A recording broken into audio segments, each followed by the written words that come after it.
来关注俄乌。延宕近2年，俄乌冲突跟随新年的钟声进入2024年，两军对抗在跨年期间一度升级。新年第一天，双方在多地仍然激烈交火，而两国元首都发表了措辞强硬的新年致辞，引发国际舆论的关注。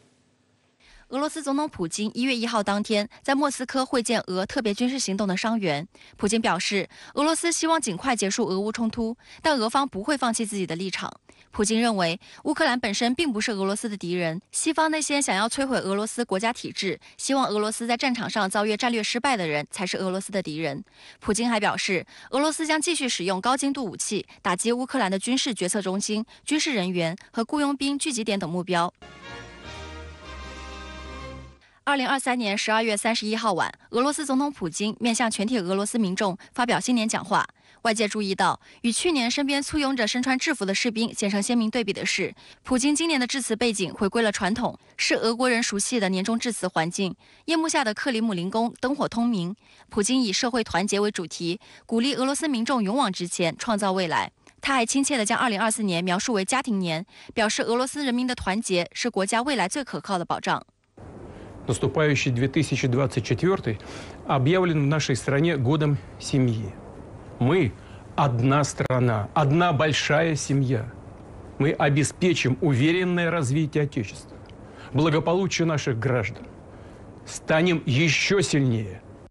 美国《纽约时报》观察指，普京短短4分钟的新年致辞，意在向俄罗斯人民发出一个正常的、令人放心的信号。他夸奖了参加战斗的俄军士兵，称他们为俄罗斯的英雄。但美西方舆论注意到，普京没有提及乌克兰或西方，这与他1年前发表的新年贺词截然不同。在2023年新年，普京花了将近4分钟的时间谈俄乌冲突，并指责西方玩世不恭地利用乌克兰。 观察指，普京今年的转变与乌克兰反攻的失败，以及西方国家对乌克兰的支持减弱有关。普京对冲突局势充满信心，因此没有继续进行语言刺激的必要。一些西方观察人士指出，时间确实对俄方更有利。 So there's a bit of a window for the Russians to try to wear down the Ukrainians to the point where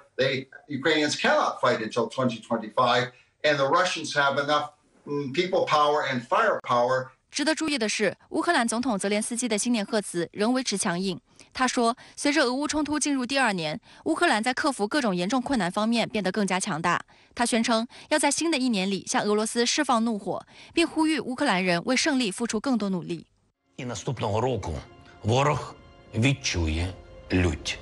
вітчизняного виробництва. Наша зброя, наша техніка, артилерія, наші снаряди, наші дрони, морські привіти ворогу. 深圳卫视注意到，泽连斯基的讲话比普京长5倍。在约20分钟的讲话中，泽连斯基提到了乌克兰武装部队、欧盟、俄乌冲突前景，却几乎没有提到约1000公里的俄乌前线局势，没有直接提起乌克兰在2023年6月反攻中取得的有限成果，也没有提到乌克兰在从美国和欧盟等国家获得援助方面遇到的政治和外交困难。值得注意的是，在去年的贺词中，泽连斯基表示要取得对俄作战的胜利，但今年他没有提及类似表述。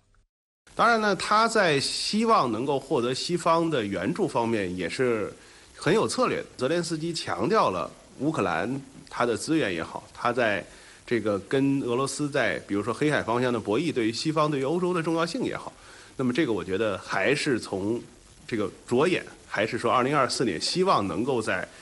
这个援乌方面啊获得更大的一种收获。虽然冬季并不是一个适合大规模作战的季节啊，但是呢。 对于俄乌双方来说，那么利用无人机、巡航导弹这些相关的手段，对对方的重要目标发起这种，首先是政治示威性的攻击，我觉得可能还是最首选的手段。而且下一步在红海方向上会不会对比如航运进行一些相关的打击，包括乌克兰方面会不会对克里米亚方向的一些重要目标进行这种带有宣示性的打击，这些我觉得其实都是很有可能的，基本上是会发生的。